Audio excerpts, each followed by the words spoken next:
Facebook বন্ধুরা, আজকে দেখলাম অনেকেই মাকে নিয়ে ফেসবুকে অনেক পোস্ট করতেছে। আমিও আসলাম মাকে নিয়ে কিছু কথা বলার জন্য। মা শব্দটি এমন একটা শব্দ, মা উচ্চারণ করতেই কলিজায় কেন জানি একটা আঁচ লেগে যায়। মা, আলহামদুলিল্লাহ, মহান আল্লাহ রাব্বুল আলামিন তার দয়ায় এখনও আমার মা বেঁচে আছে। আমি চাবো আমার মা জানি যুগ যুগ হাজার বছরে বেঁচে থাকে, কিন্তু একটা মানুষ তো হাজার বছর বাঁচে না। আল্লাহর কাছে করজোরে মিনতি, হে আল্লাহ, তুমি আমার মাকে একেবারেই বৃদ্ধ বানায়া তারপরে তারে মৃত্যু দিও আল্লাহ। কারণ মা শব্দটি এমন একটা শব্দ, যার পৃথিবীতে মা বেঁচে নাই সে হয়তো বা জানে মা কি জিনিস।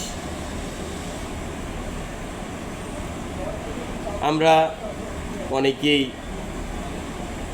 শহরে থাকি, যখন শহর থেকে গ্রামে যাই মায়ের সঙ্গে দেখা হয়, শত দুঃখ কষ্ট ব্যথা নিয়েও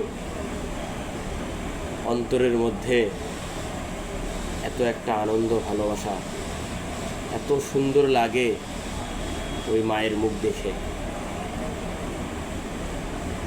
আমি সবাইকে বলবো, প্রিয় ভাই ও বোনেরা, মাকে সবাই সম্মান করবেন, মাকে ভালোবাসবেন, মাকে কষ্ট দিয়েন না। এই মা আমাদের জন্য কি না করছে। আমি সমস্ত মায়ের জন্য দোয়া চাচ্ছি, সকল মায়ের জন্য দোয়া চাচ্ছি। মহান আল্লাহ রাব্বুল আলামিন যারা জীবিত আছেন তাদেরকে সুস্থতা দান করবেন। যে সমস্ত মা দুনিয়া থেকে চিরবিদায় নিয়েছেন, মহান আল্লাহ রাব্বুল আলামিন যেন মায়েদেরকে জান্নাতবাসী করে দেন। যারা এখনও সময় পেয়েছি মায়েদের কাছে ক্ষমা চাওয়ার জন্য, তারা আজ যে কোনো সময় আমরা মায়ের পা ধরে ক্ষমা চাই। আল্লাহ জানি আমাদের মাদেরকে